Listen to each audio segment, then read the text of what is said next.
Hello' everyone, good evening. আমি মাৰ মই দুজনী ঢেকীয়া বুটলিবলৈ গৈ আছোঁ দেই। ৰেল লাইনৰ কাষে কাষে আছে। তাৰপিছত আমি মাছ দেখিলোঁ ইয়াতে। মায়ে মাছ মাৰিব বুলি ভাবিছিলোঁ, কিন্তু আন্ধাৰে হ'ল আৰু এতিয়া নহ'ব। তাৰপিছত এয়া আজিৰ ভিডিঅ' এইটো 4টা বাজিছে। আমি ওলাইছোঁ গুৱাহাটী যাবলৈ। আন্ধাৰে আছে বাৰু।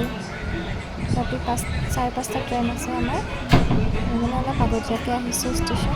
এয়া মায়ে অলপ ভাত বাঢ়ি দিছে দেই। ৰাতিপুৱা ইমান খাব পৰা নাযায়, তথাপিও আৰু অলপ খাই দিছোঁ। গেছৰ টেবলেট লৈছোঁ, আহি আছোঁ আৰু এতিয়া মা আৰু মই যাম মামাৰ ঘৰত। তাৰপৰা স্কুটিখন থৈ আমি ষ্টেচন যাম গুৱাহাটী। মায়ে নাযায় আমাৰ লগত। আমাক মায়ে থ'বলৈ আহিছিলে ষ্টেচন, তাৰপৰা ঘৰলৈ আৰু ঘূৰি যাব। এয়া ট্ৰেইনৰ কাৰণে ৰখি আছোঁ আমি। মামা মামীৰ লগত আছোঁ আমি। তাৰপিছত ট্ৰেইনখন আহিলে 5:30।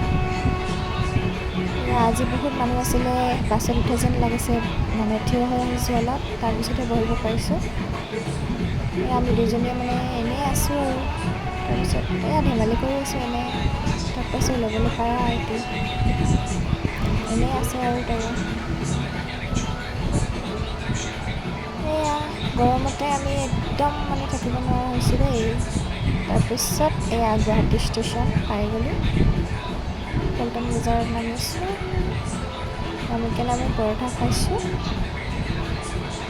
এতিয়া গণেশগুৰিলৈ যাম আমি আলহীৰ ঘৰত।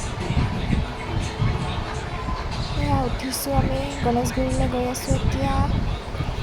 কিবা কৈছোঁ নিজে নাজানো দেই। এইটো ভিডিঅ'টো শেষলৈকে চাই থাকক। এতিয়া আমি ইয়াৰ পৰা 2-3 দিন থকাকৈ আহিছোঁ আৰু ঘূৰিম ক'ৰবাত। এয়া আলহীৰ ঘৰ আহি পাইছোঁ দেই আমি।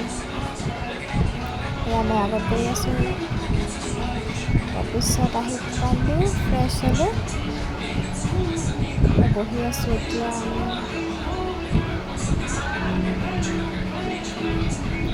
আহি কেনে বহিলোঁ।